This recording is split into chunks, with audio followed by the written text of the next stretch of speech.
Are you using your brush to its full potential? Okay guys, so since I posted the last video about how to paint loosely and expressively and break it down into 5 simple steps, I have received so much support and so many kind words from you guys, and it is really encouraging to me. So one of you actually mentioned, hey, can I actually see the way that you're holding the brush so I know how to make these expressive brush marks? And that is the step 5 of the 5-step process. So thank you so much, Andy, for this comment, because you know what? Holding the brush really is not intuitive. It is a learned skill. The main culprit here I'm talking about today and focus on teaching today is the quill brush, which is unique to the watercolor painting medium. So if you've been watching YouTube watercolor tutorials for over a second, then you probably have, seen someone recommending this brush. Yes, it can hold a lot of moisture, right? It's soft hair, very pliable, and it has a fine tip where you can create a lot of detailed work with the tip. But this brush really is not that intuitive, and it actually requires you to fully know your consistency and how to build it and control it on the brush. And it requires you to know how to hold it in order to create, different application and tackle different areas. So I want you to actually start checking for the top 3 mistakes I'm seeing when using this brush, and I'll show you how to correct it so that you can make more versatile brush mark and make them more expressively. Mistake number 1, not fully mixing the paint with your brush. I see this a lot in my in-person painting workshops where folks are kind of afraid to really dab the brush on their palette in order to mix the pigment so that the pigment is mostly concentrated on the tip of the brush. So what this leads to is, once you have, an even consistency from the tip to the belly of the brush, then when you apply that to paper, you have a dual tone kind of effect, or you may have some residual pigment on the brush that also gets applied to the paper. The reason this is not helpful is that this prevents you from producing consistent result with your brush. It's impossible to see what's exactly on the brush, and you'll be surprised once you put it to paper and it's not what you intended, and then that's too late. What you want to do instead is to actually press this brush hard onto the palette as you mix the color so that it's fully saturated and have the exact same color and consistency from the belly to the tip. That way, whatever you see on the palette is what you get, and you will have more reliable and consistent results. This is especially crucial when you're trying to apply a large wash like that foundational wash and maybe having some subtle gradation. So each time you transition color, you also want to make sure that you get rid of this pigment so that you can have the next color fully saturating the brush. And when you're washing this brush, you also want to press it hard to the bottom of the water jug in order to clean it fully.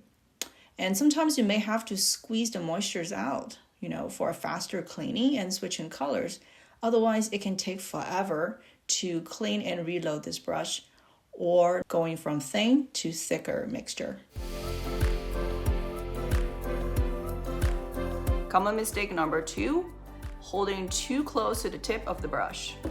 So it would be almost like doing a fountain pen writing instead of actually holding it as intended, which is at the bottom of the brush. Why is this a bad idea? Okay, so if you hold it really close to the tip of the brush, there is not enough leverage, right? You're having to rely on the wrist motion in order to create different strokes, and that is just not enough range. Not to mention, you may accidentally smear your painting because the back of your hand is touching the paper. So what you want instead is to hold the brush at the end of it and then start seeing this as an extension of your arm. That way you can start leveraging your shoulder and your elbow. Both are much more powerful and wider ranges than your wrist to create bolder and wider brush strokes. This also allows you to apply full pressure onto the brush and to leverage the fiber in the belly, which oftentimes is what creates these really cool textures. Once you start experiencing the difference between holding the brush so close to its tip as versus seeing it as extension of your arm, then I want you to try this exercise where you're actually going to draw out some silhouetted forms and shapes some fine, some large, and try to fill that in as quickly as possible, from leveraging the belly of the brush to the very fine tip of the brush to fill in these shapes. The reason I want you to do this is because in theory, we get it. We can go expressive on a blank sheet of paper, and that's how many other videos are demonstrating. But in practice, you actually need precision and control as well. So you still need to stay within that form. Like we mentioned in the last video, you're painting forms and shapes without losing control or expression with the brush. In order to achieve this, you need to pay attention to how fine the shapes are and intentionally switch between using the fine tip when you're carving out these clean, small areas, and use full pressure, including the belly of the brush, when you get to these larger shapes in order to fill them up quickly.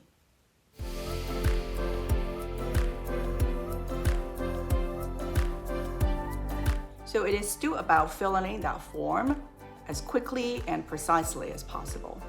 And speed has a key role to play in terms of creating that energetic and loose feeling. And the speed aspect just cannot be mimicked. You simply cannot achieve that look if you move like 1 millimeter per second.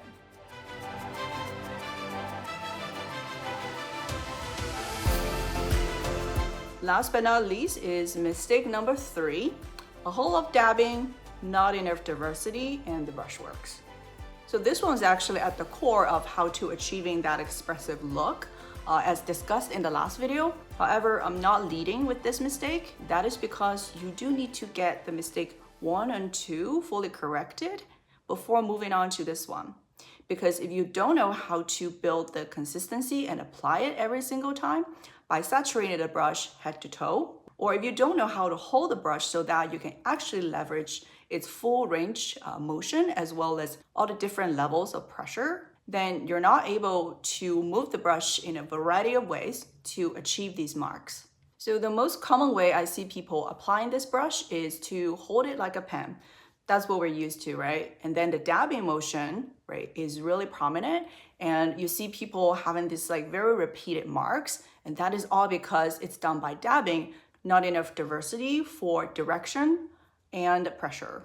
So here is a list of different motions I want you guys to try out. There is the full pressure drag, where the pressure is equally high from beginning to end, and you create a very bold line with the full width of the brush.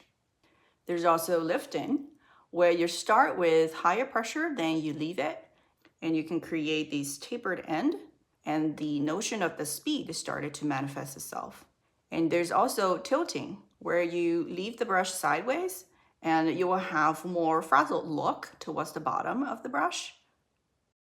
You can also try moving the brush to the opposite direction, which will also create a tapered end, but it will be a bit more textured. This technique, I don't know what to call it, but I'm just gonna call it a mangled brush. That is when you press or smear the brush hard onto the palette in order to split its hair. And when you paint, your brush mark will have these little parallel lines. And the last motion is this skittering motion, where imagine you're throwing the pebble on the top of the water and you're trying to hit, the surface like only momentarily. This is particularly good if you're trying to fill in a small, fine shape without losing that speed aspect. So you're basically doing multiple times and you're inching towards the border of it so that you can fill in the shape quickly without shakiness. And this can also be really helpful if you're painting, say, a water reflection and it has like a rippling edges. It will be much easier to do this using this motion as versus how to paint those individual ripples one by one and slowly.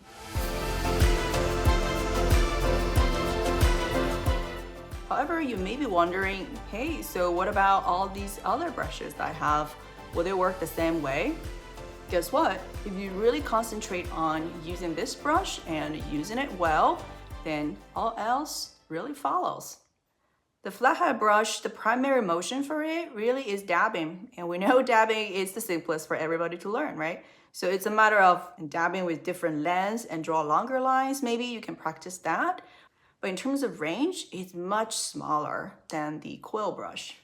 And then you have the rigger or a script brush with fine tip. Well, once you learn how to hold the brush by its tail end, and start seeing it as an extension of your shoulder and arm, then you can master these confident straight lines in no time as well. We also have these synthetic round brush, and these are gonna be easier too because the moisture control is not as tricky as the quill brush. Because the fiber does not hold as much moisture, it will just soak up the consistency more evenly no matter what. Every motion that the quill brush can do, these synthetic rounds can do as well. Everything from dragging with full pressure to tilting, maybe try the mangled brush techniques, and some lifting and skittering as well. So yeah, that's why I want you guys to really focus on using this bad boy and leverage its full potential before you maybe diversify your brush mark and brushes too much. Hey guys, here's a quick announcement. Due to the overwhelming interest from you guys to learn more about the 5-step process and see it breaking down step by step and learn to do this on your own, I have offered to teach an intensive course through Patreon paid membership program. We'll be taking you guys through each step of the 5-step process, starting from distillation and simplification, choosing the right photo, as well as progressing towards getting the right tonal range and applying color, and end with using a variety of brush marks to achieve a more expressive look for your painting. So you will be following along during the class, but then I will also assign you homework to do, in which case you can choose to use your own photo references or subjects so that you get a taste of how to apply these principles to work. And towards the end of each month, we will regroup by doing a live Q&A session where I can further troubleshoot based on your homework exercise. Okay, so sign up now for the Patreon program if you would like to join this along as a live painting course. Even if you couldn't make it in person for the live session, everything will be recorded for you to watch and play at your own speed later. Okay guys, I look forward to seeing you through the Patreon program.